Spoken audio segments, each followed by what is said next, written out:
Shabbat Shalom, Congregation Ahavath Israel. It's Rabbi Jesse Olitzky. I want to share a couple of words with you this Shabbat about this week's Torah portion, Parashat Ki Tissa. In this week's Parsha, we learn of the Jewish people's account, their encounter with the golden calf, the Egel HaZahav, where they're worried about Moses coming down from Mount Sinai and he's taking too long, so instead they turn to Aaron and they build this Egel HaZahav. The Israelite people build this golden calf. The beginning of chapter 32, the book of Exodus, we learned that when they were distraught because they saw that Moses was late coming down from the mountain, they turned to Aaron and they said to Aaron, "Come, make us a god who shall go before us for that man Moses who brought us out of the land of Egypt. We do not know what has happened to him." And Aaron tells them to go to their daughters and their sons and their wives and collect the gold earrings and jewelry that they have, and they'll melt that down and build this golden calf. I'm always troubled not by the Israelites building this golden calf, but rather by Aaron's role in this whole matter. Aaron is supposed to be the Kohen Gadol, this high priest. He's the second in command, Moses' right-hand man.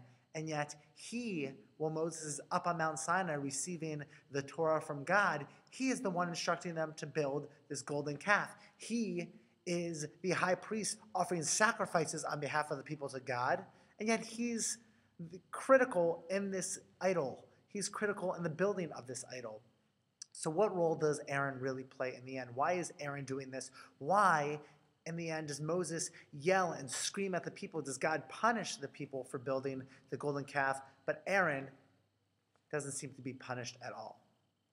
There are two interpretations, two rabbinic commentaries. One suggests that Hur, who is related to Moses, most say that he was married to Miriam, that he was Moses' brother-in-law, that they came to him first. And they said, Hur, build us this idol. And he refused to do so. He said, no, we're waiting for Moses to come down from Mount Sinai. And they attacked him and killed him.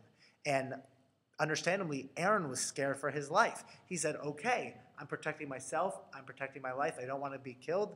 Go build this golden calf.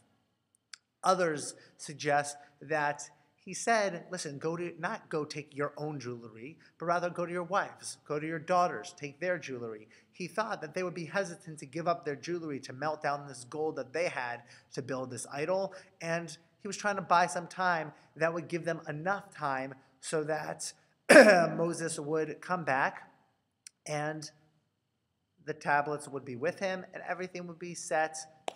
No idol. He's just trying to stall. I think what Aaron was really trying to do, he was trying to help them make this transition from slaves in Egypt for hundreds and hundreds of years to a people that worship the Kadosh Baruch Hu, people that worship Adonai. They're used to idol worship. They're used to worshiping golden calves. That is the religion that they knew. That is the society they knew. This idea of worshiping a God that they cannot see, or worshiping a God that they don't really know yet, a God that just recently brought them out from slavery into freedom, is a new concept for them. That's 100% brand new. And what Aaron was doing as a leader of the Jewish community, as a leader of the Israelite people, he was helping create an entry point into worship. He was helping bring them closer to God. They didn't know how to just sit and wait as Moses was up there on Mount Sinai. They were getting anxious. They were getting antsy. They needed a physical presence. They weren't really worshiping a golden calf at all. For after they made that calf, they explained that this is your God, O Israel. Ele Elohecha Yisrael.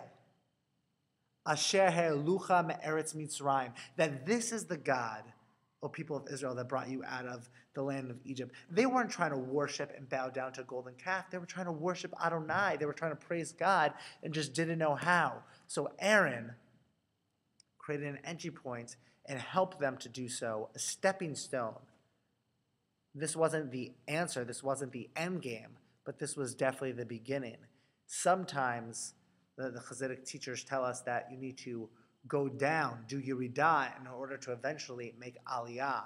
Aaron was helping them do some sort of yeridah, going down and building these golden calves, because this was a stepping stone that they needed to eventually connect to Adonai, to make aliyah, to do this ascent to a higher level of sanctity, a higher level of connection, of kavanah, of intention, to meet God where God was, to embrace a God without needing an egel hazahav, without needing a golden calf at all. This was only the beginning. They were punished for this action, and yet Aaron was really trying to bring them closer to Adonai instead of distancing them from God. I'm interested in hearing your thoughts. I wonder what you think. The golden calf account is a part of our people, it's a part of our history. We never really talk about Aaron's role. I think Aaron was trying to bring us all a bit closer to God.